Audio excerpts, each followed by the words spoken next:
running from October 3rd until October the 20th in the UAE venues of Sharjah and the Dubai International Cricket Stadium. It promises to be a brilliant tournament. Over the course of the next half an hour, we'll be speaking to two World Cup winners and getting their thoughts, previewing a competition which has been dominated in recent times by Australia, but there's plenty of contenders. Shortly we'll be hearing from Ebony Rainford Brent, but alongside me is BBC Test Match Specials Daniel Norcross and also Alex Hartley, a World Cup winner with England in the 50-over format in 2017. First and foremost, Alex, World Cups come around more often than perhaps they did previously, but it is still a very special occasion, and for every side that is going to be travelling to the UAE, there'll be an immense sense of anticipation. Yeah, of course, T20 World Cups every 2 years, but it doesn't mean to say that they're any less special, and I think it's a great opportunity for any team to, I guess, showcase their skills on the world stage. Daniel, of course, this tournament earmarked and planned to be in Bangladesh, but reasons outside of anybody's control within the game mean that it's had to move, and that's a real frustration, of course, to Bangladesh. But the UAE steps up as another venue that works perfectly well. Yes, I mean, it is disappointing for Bangladesh because I think they were very much looking forward to hosting in their own backyard, but it's just amazing, isn't it, that cricket does have this chance, I guess, because of the ICC, because of where they're placed out in the United Arab Emirates, to be able to step into the breach at such short notice and actually to produce a tournament that, we will look back on as one of the more sustainable tournaments. The two venues, Dubai and Sharjah, are just 55 minutes, an hour apart. A lot of the teams will place themselves halfway between the two venues, so getting to and from will be easy. And when you think about some of the World Cups that have to happen in bigger countries, if you go to Australia, the Air Miles, you've got to travel back and forth and whatnot. This is a really lovely, dinky tournament. It takes place in a very controlled fashion in a short space of time, with games happening every day. It's just going to be crash, bang, wallop day by day. Great fun. Alex, in terms of the conditions, because sides will have been preparing for a World Cup in Bangladesh, subcontinental conditions, a lot of emphasis on spin. It's not going to be too different, we don't think, in the UAE. No, I don't think it will be. And what will happen, because of the only two venues, is that the pitches will get older, they'll get slower, they'll get lower. So even if they start out as seam friendly, they will end up being spin friendly. And you can see from the squads that teams have picked all around the world that they've got extra spinners. But I think the pitches we saw during the T20 World Cup in 2021 as well, it was win the toss, win the game. You wanted to chase because of the dew. That might come into it, but what we did see is spinners really came into the game later on in that competition. Yeah, just on that subject, I think that the first game of the day won't have that issue because when you have a double header, and there are, I think, 7 double headers, they'll take place at 2 o'clock and then 6 o'clock. So keep your eye out for those. I think there the toss may be less significant. The 6 o'clock start games, it might well favour the sides who get to bowl first, get that out of the way before the dew comes, although it is a bit earlier in October. So we wait to see. And the other part of it will be that there will definitely be differing natures of the two pitches. And Sharjah and Dubai, they will be different. No two pitches are the same just because you're out in the UAE. And that'll be part of the fascination, is watching on. And of course, teams aren't necessarily based in one venue or the other. Because they're so close together, teams will be playing in both. So they'll have to adapt to those conditions and select their sides accordingly. Yeah, it'll be really interesting to see how it plays out in terms of those conditions. What about the two groups then? Well, Group A is Australia, the reigning champions, India, New Zealand, Pakistan and Sri Lanka. Group B with England, Bangladesh, Scotland, South Africa and West Indies. Alex, you look at Group A and you think there's some powerhouses in there, particularly, of course, Australia, but all sides that will look at that and think we've got a chance of progressing here. Yeah, I think so. It's the group of death, that one, though, isn't it? Anything could happen. I mean, it really could. I mean, in the last T20 World Cup, we were deeply disappointed. You remember, by the way, New Zealand performed. They had a really horrible start. They were sort of out of the tournament almost immediately. And they're going to be up against it again because Pakistan and Sri Lanka are, for me, the two women's sides that I've been most interested in their progress in the last 2 years. They've been getting better and better. Sri Lanka won a series in England, don't forget, which was quite remarkable at the time. They hadn't won a match against England for quite some time, certainly in the T20 format, if at all. Extraordinary scenes. Samara Wickrama runs around with the bat in the air, holding it aloft like it's the Olympic torch. A sea of Sri Lanka players run on to acknowledge One of the great series wins. And then when you see the way Pakistan have been progressing over the last couple of years, they gave England a little bit of a fright in the one-day series they had in May, when they kind of tormented England with spin. They got a lot of slow bowlers, and they play to a very particular plan. They pack the offside field and they make it very hard to get away. So I think that almost any side can beat any other. Australia are the standout favourites in that group, of course, but on their day, sides can spring a surprise. In the other group, you do feel that England are the strong favourites. Without a doubt, and when you look at that group, Bangladesh, England, Scotland, South Africa, West Indies, you would think historically West Indies have to qualify. However, West Indies have just lost to Scotland in a warm-up game. Scotland have just beaten the West Indies, and South Africa obviously beat England in the last World Cup, and that was a bit of an upset. But when you are looking at those teams, England should finish top, and I genuinely believe between Scotland, South Africa, and the West Indies, anything could happen. I'm writing Bangladesh off. I'm sorry, it's their home World Cup away from home, but I just don't think they're a good enough team. Well, it's men's T20 World Cup. It just has me thinking about Scotland, and how they gave a fright to England, and the Scottish women's team are there instead of Ireland. And when we think about what Ireland have recently been doing, their progress, the likes of Orla Prendergast, Gabby Lewis, they're a side that's been getting better and better, and they haven't even qualified for this tournament. They had a bit of a bad run in that qualification process. Scotland have got the nod ahead, and they got some really good players, Scotland. So, yeah, I mean, I'm with Alex. I think it's England and then pretty much any of those three teams. So the way it works is the top two teams from each group qualify.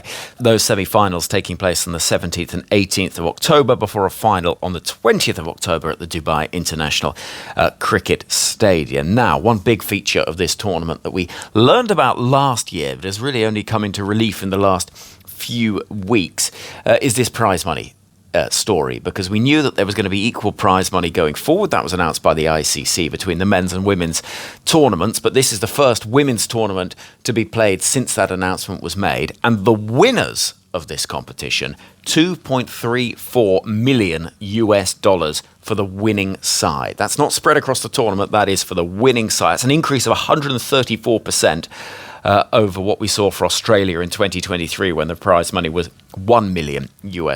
I mean, this is a vast sum of money that we're seeing. It's huge changes, Alex. Yeah, well, the total prize money for everything has gone up 225%. I mean, that is ridiculous, to $7.9 million.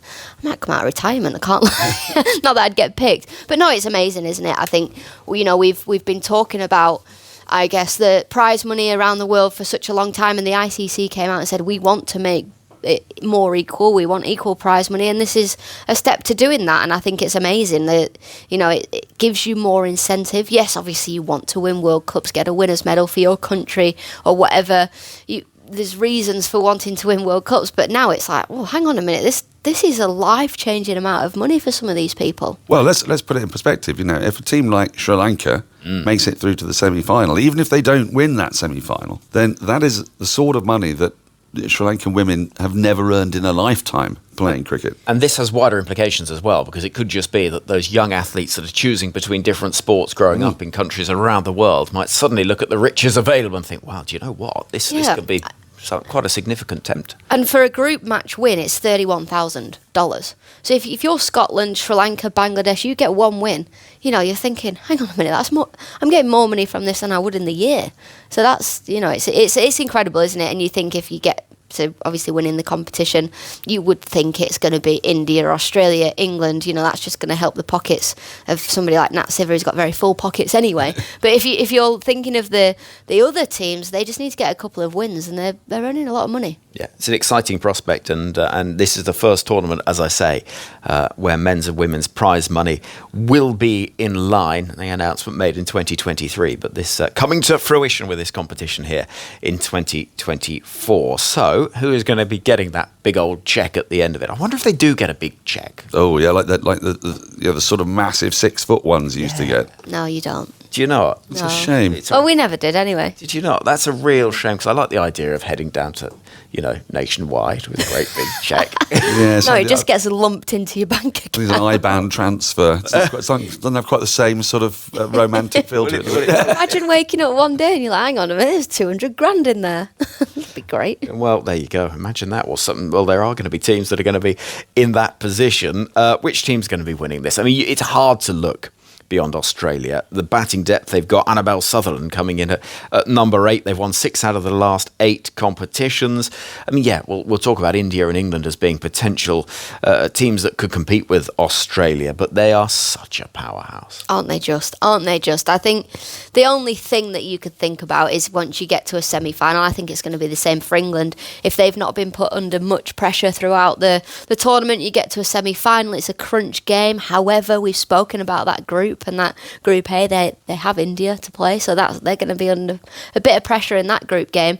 I just think Australia are by far the best team in the world. However, during the Ashes last year, England beat them 2-1 in the T20 series. They've just been bowled out for 140 against New Zealand, 143.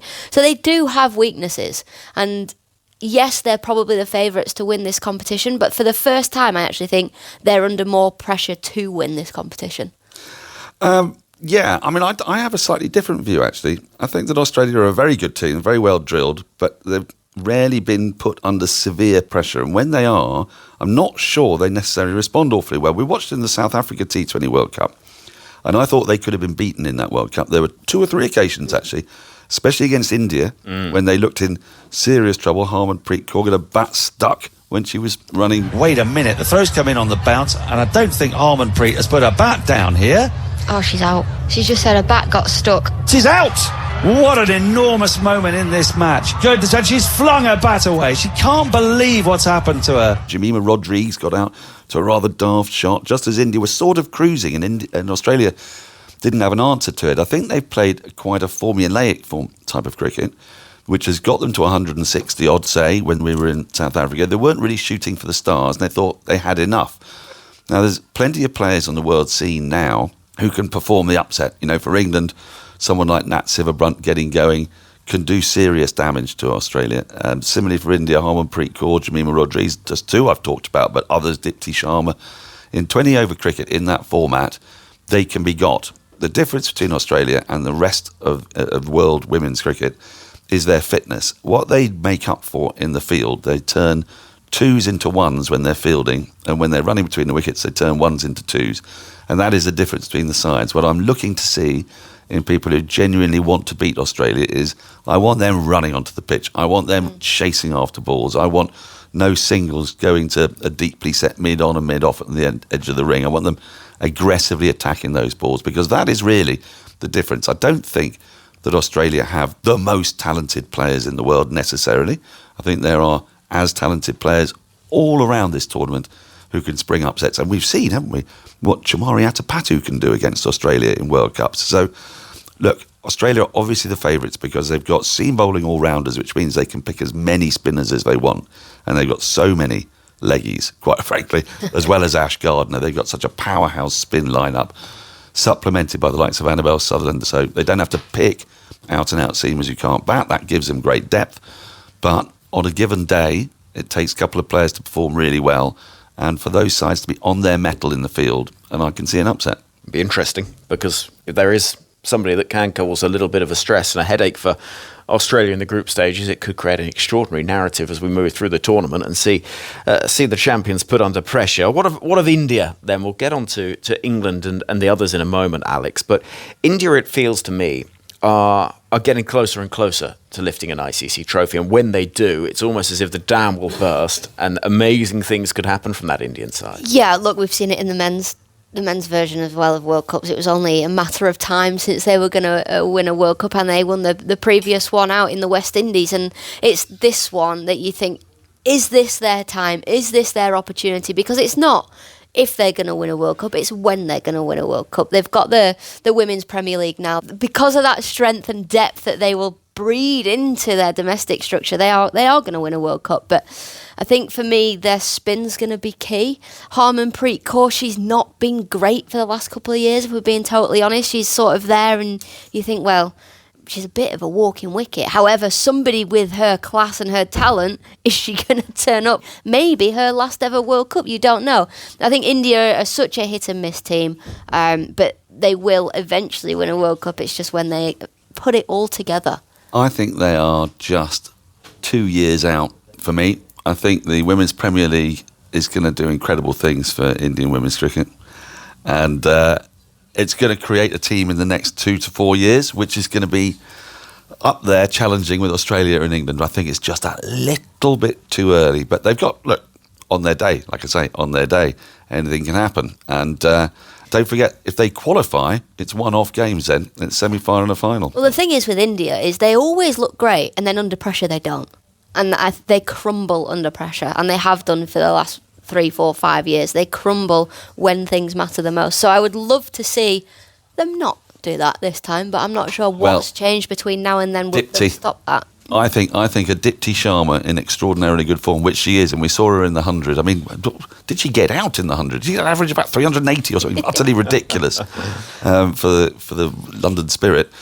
Someone like her, wise old head, batting at 6, everything she does with the ball, everything she does with the bat, that might be the difference that turns it for them. And I think the other element is that the extraordinary investment that has been put towards the Women's Premier League has created these high-pressure environments for these players to experience. So they're used to facing those big moments where they are under pressure in a run chase or trying to defend a target. It might just be that determining factor. What about your old side? Alex, England, brilliant summer. It was flawless at home. They in an understrength side in Ireland. They lost a couple of matches, but I think we can park that because it's not going to be the same team that's travelling to the UAE.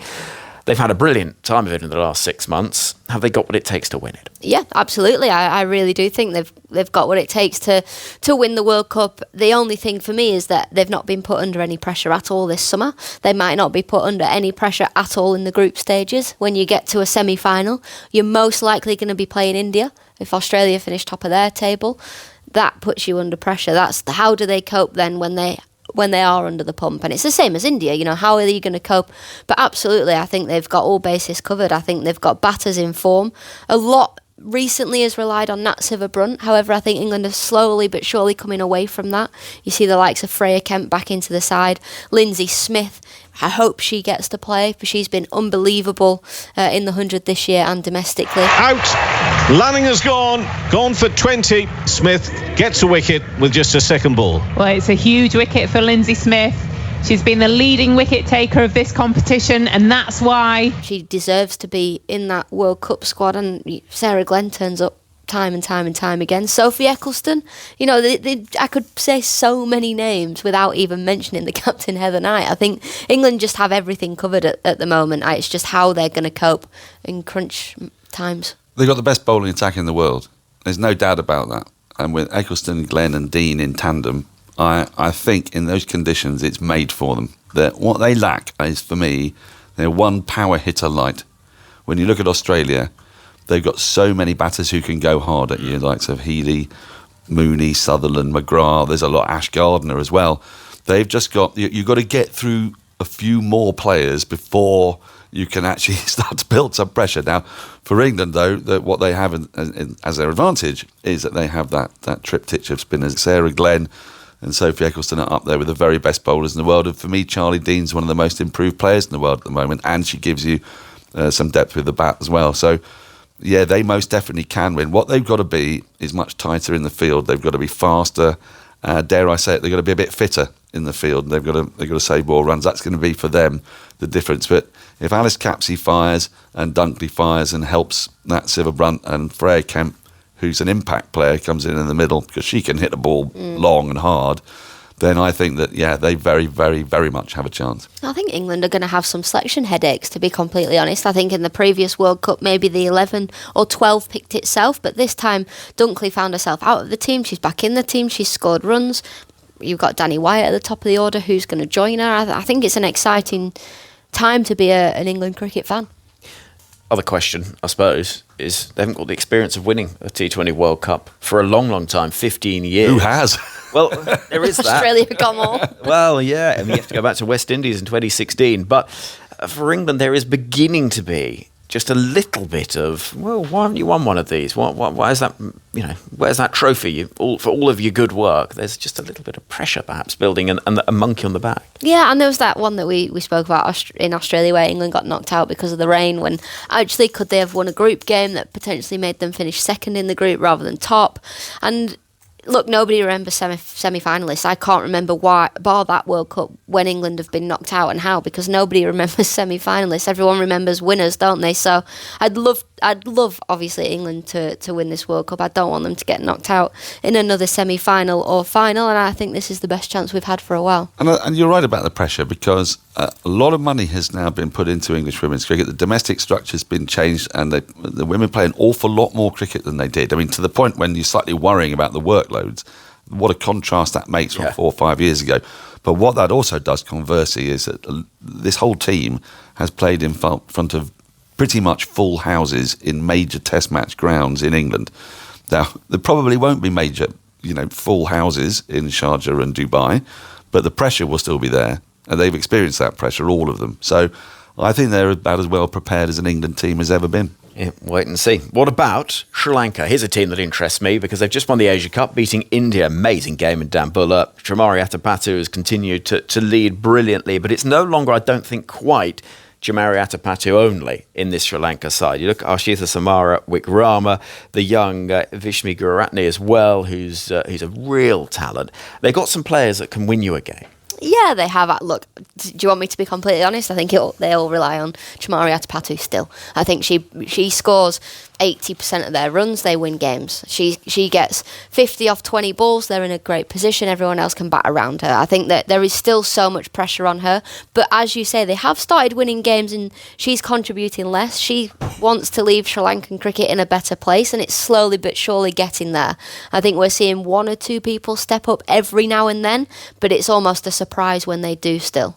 Well, no one had scored 100 ODIs, had they, for Sri Lanka, apart from Chamari Atapattu, and then 2 came along in about 3 days, I think. Yeah. Something like that. And their bowling as well is so much tighter. I mean, I think what we noticed quite a bit about them was the discipline when they played against England. We didn't see wides, we didn't see extras generally. They bowled stump to stump, they asked the questions, and if sides get a little bit bogged down, which they can do, and you get a bit desperate and you're trying to force the pace, what's happened in women's cricket in England and Australia, and to a degree in India, is that we've seen slightly a rise of quicker bowlers, the likes of Sutherland and McGrath and what have you, and England have found Filer and Lauren Bell, and that's become part of what women batters now expect to see. If they suddenly come up against 4-5 strong spin attacks, as we saw when England struggled, as I mentioned earlier, against Pakistan, that can actually surprise a side that's got a bit more used to the ball coming onto the bat. So I think that could be where their strength lies, is restricting a side and then hoping that Chamari goes Burko. What about then South Africa? Just finally from you two, in terms of their prospects. Beaten finalists last time. Of course, they're not playing at home on this occasion, but they're still a side with bags of talent. Yeah, they are. They've lost a few players, though, haven't they, over the last few years? And such a shame somebody like Shabnam Ismail's retired from international cricket because she's such a good player. I think South Africa's a funny one for me. I don't really know where they're at, and I think that says enough in itself, because they're obviously playing series, they're doing all right, they rely heavily on Laura Wolfart. Driven brilliantly over extra cover for 4. That's what Wolfart can do, inside out, over the top of extra cover. That's a class shot from Wolfart, and it brings up our half century from 42 balls, 5 4s, 1 6. Where are South Africa? It's a guessing game. It's transition time. Dane van Niekerk, Shabnam Ismail, they've been brilliant, superb, but Sunalise is long in the tooth. You're seeing some exciting new young players come through, but they're going to rely a lot on Mlaba with the left arm spin. She's going to have to do a lot of the heavy lifting, and as Alex says, they're kind of an unknown quantity. I mean, it was wonderful what happened in South Africa 2 years ago. I mean, being there at the final and feeling that emotion, that massive crowd there in Cape Town. There were like 16,000 people there. When the anthem rang out, the hairs going up on the back of your neck. It was just fantastic. But this time, I think we've got to give them a little bit of a chance to develop and breathe. There's a lot of very new young players that I hope by the end of October we'll be saying we've uncovered a few stars of future South African cricket. But look, let's wait and see. And that is a joy of a tournament like this, as we never know who is going to stand up, make a name for themselves, and perhaps lead their side to lifting the trophy. Daniel, Alex, thank you very much indeed. Let's hear from somebody who's been part of a T20 World Cup winning squad. Ebony Rainford Brent was part of that brilliant England side of 2009 that won both ICC events that year, and she's been giving me her thoughts ahead of this tournament. Yeah, look, Australia, let's be honest, they've dominated world cricket for so long, and they had a little wobble. I think it was back in the West Indies a couple of T20s ago, and I remember at that stage Meg Lanning was adamant they were going to put things right. They have done that, and what also I like about the way they continue to dominate tournaments is they're bringing through young players. We've just seen here in the 100 players like Phoebe Litchfield, Annabelle Sutherland. They just seem to be producing players, so they've got the experience. The captain, Alyssa Healy, Elise Perry, all those players we know, but they're also bolstered by a lot of youth, and they all know how to win. So I think Australia, as always, most probably the favourites. I would say England, for the first time, we've watched them a long time, it feels like England's preparation has gone pretty well, and they seem to have every box ticked. And this is what's going to make it so fascinating, the Australia narrative, because the way that England fought back in that Women's Ashes series of 2023, winning both of the white ball sections of that, it exposed a little bit of vulnerability for Australia. Yeah, the first time, wasn't it? We haven't seen England be so competitive against Australia in a long time, and there were some really important performances throughout. I have to admit, though, with a slightly different format, we saw Tammy Beaumont. She's not in the England squad, but she was resilient. But to see those cracks in Australia is actually just more about the mind game, because I don't think England sometimes previously believed they could beat Australia, and I think in that series was the first time we started to think, you know what, they can go toe to toe. They've got the players, young players coming through. Lauren Bell, for example, who's going to be part of this T20 World Cup. They're starting to bloom, and they also believe. So I think John Lewis has really set up this squad to know that they can challenge Australia. Australia can crack. They don't have Meg Lanning as their captain anymore, who I think is a little bit more ruthless, actually. And that might just slightly change the tactics. So I'm looking forward to seeing if that door can be opened for the World Game. Yeah, and that's the thing, because you don't want a tournament where you know the winner before it happens. And credit to Australia for their success over the years. What about India then? They're a team with so many exciting players, led again by Harmanpreet Kaur. They'll know they're not far away from winning one of these ICC events. I mean, the World Cricket game is just going to explode, because India basically dominate in terms of the energy in world cricket, the viewership, the money in world cricket. I mean, we've seen with the WPL introduction, which is the Women's Premier League in India, that the broadcast rights, the excitement for the game is massive, and also with that they have incredible players, like you say, Harmanpreet Kaur, Shafali Verma, the young batter. They just are stacked with players and a real skill set. Well, no one really knows what the conditions are going to be like in Abu Dhabi or Dubai over there for those games out in the UAE. But India have players that can play in all. If it ends up spinning, they've got plenty of spinners. We've just seen Deepti Sharma perform so well for the London Spirit here, and the way she batted, left-hand batter in the middle order as well as her spin. I think actually if spin comes into play, they've got that covered. They've got some decent seam bowlers, and they've got power. So, they could actually find themselves, if the conditions end up more similar to subcontinent conditions, that could work for them. I feel like they've been creeping and creeping and creeping. Now they're genuinely in that top three and always in the mix. So they're going to be a seriously dangerous side. Let's not forget there are other teams coming through. Sri Lanka just won in the Asia Cup, and that is again a reminder that the top teams can be challenged. South Africa in the last T20 getting to the final. So there are outside teams that can just pop up and create surprises. So the big three will have to be consistent and on it all the way through. Who are the other potential surprise stories, do you think? Yeah, well, I don't think you can ever write off the West Indies. Deandra Dottin is back. She is world class. She's been, out of the game for a little while in terms of international, but she's someone who, with both ball, bat and in the field actually, can win a game on her own. Hayley Matthews, I would argue, in the last few years has started to show us her real talent, especially in the WPL where she's performed, had some performances here in the 100s, so she's got that experience of different conditions around the world. And if Hayley Matthews, backed up with the other players, fires, they are just a team that could score quickly, put on a big score out of nowhere, and then you're scrambling, and they kind of go on the run. They're like a confidence team with swagger, so they may not turn up for a few games, but then their confidence is up, their swagger's up, and then all of a sudden they go on a charge. So West Indies for me is definitely dangerous. We're going to talk about the big three, Australia, India, England, but any of those teams we've mentioned could come in and really cause any sort of upset at any point. Just finally, you've been part of a World Cup winning squad. What does it take to lift an ICC trophy?